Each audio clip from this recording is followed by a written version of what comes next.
બોલીએ કૃષ્ણ કનૈયા લાલ કી જય। આજના શુભ દિને તમામ શ્રોતાજનોને મારા હૃદયભાવપૂર્વક જય શ્રી કૃષ્ણ। એક વખત પાંડવો એ પોતે હિમાલયની અંદર જવા માટે પ્રયાણ કરે છે,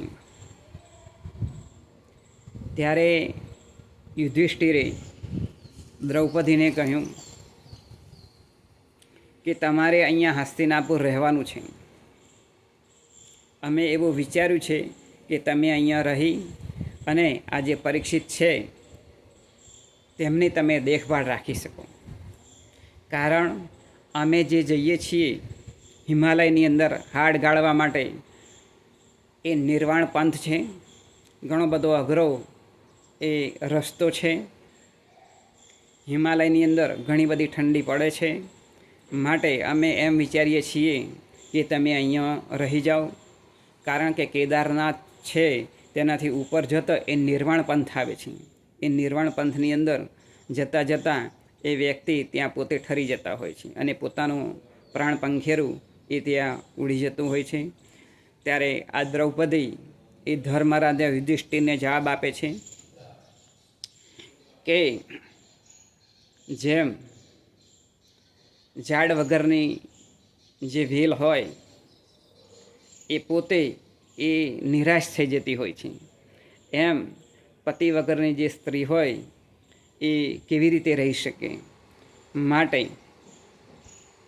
અમે તમારી સાથે જઈશું, કારણ કે જ્યાં અમારા પતિદેવો હોય ત્યાં અમારે હાજરા હજુર એમની સેવાની અંદર રહેવું પડે, માટે એ હું અહીંયા રહી શકું તેમ નથી। આમ દ્રૌપદીએ કહ્યું કે પતિ વગરની સ્ત્રી જો એકલી રહેતી હોય તો ઘણી બધી મુશ્કેલીઓ એને પડતી હોય છે, માટે ભગવાને જે ગઠબંધન કરી અને જે જોડું બનાવ્યું છે તે એકબીજાને ખભે ખભા મિલાવી અને પોતે એ જીવન જીવતા હોય છે। તારા પતિનો પડછાયો થઈ રહેજે, રહેજે સદાય સાથે। આમ જ્યાં જ્યાં મારા પતિનો પડછાયો પડતો હોય ને ત્યાં ત્યાં હું એમની સાથે રહેવા માગું છું, માટે હું તમારી સાથે આવીશ। ત્યારે આ દ્રૌપદી એ પોતે એટલે કે 5 પાંડવો અને દ્રૌપદી એ છઠ્ઠી અને એક પુત્રો એ સાથે લીધો હતો। જ્યારે આ નિર્વાણ પંથ ઉપર જતા હોય છે ત્યારે આ 5 ભાઈઓ હતા, તેમાંથી ચાર જે ભાઈઓ હતા એમણે દેહ છોડી દીધો, દ્રૌપદીએ પણ દેહ છોડી દીધો। ત્યારે આ ધર્મરાજા યુધિષ્ઠિર હતા એ પોતે પોતાના જીવનની અંદર ધર્મ પાળતા હતા, એટલે સ્વર્ગની અંદરથી જ્યારે એમને એ ઇન્દ્રદેવ લેવા આવ્યા કે ચાલો તમે અમારી સાથે, ત્યારે એ વિમાન લઈને આવ્યા। ત્યારે આ યુધિષ્ઠિરે કહ્યું, ધર્મરાજા યુધિષ્ઠિરે, પહેલો આ મારી સાથે કૂતરો સાથે આવ્યો છે તો પહેલો અમને બેસાડીએ, પછી જ અમે બેસી શકીએ।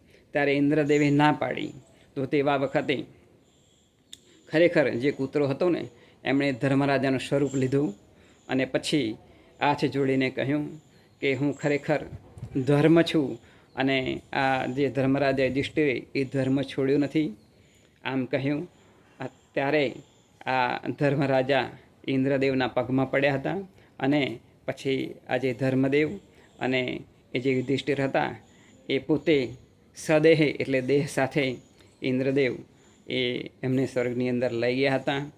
માટે જે વ્યક્તિએ પોતાના જીવનની અંદર ધર્મ છોડ્યો નથી અને પોતે ધર્મની અંદર અડગ વિશ્વાસ રાખી અને સારધાર જેમણે ધર્મ પાડ્યો છે એમને ભગવાન એ સદેહ એ તેમના સ્થાનની અંદર એટલે કે તેમના ચરણોની અંદર એ લઈ જાય છે।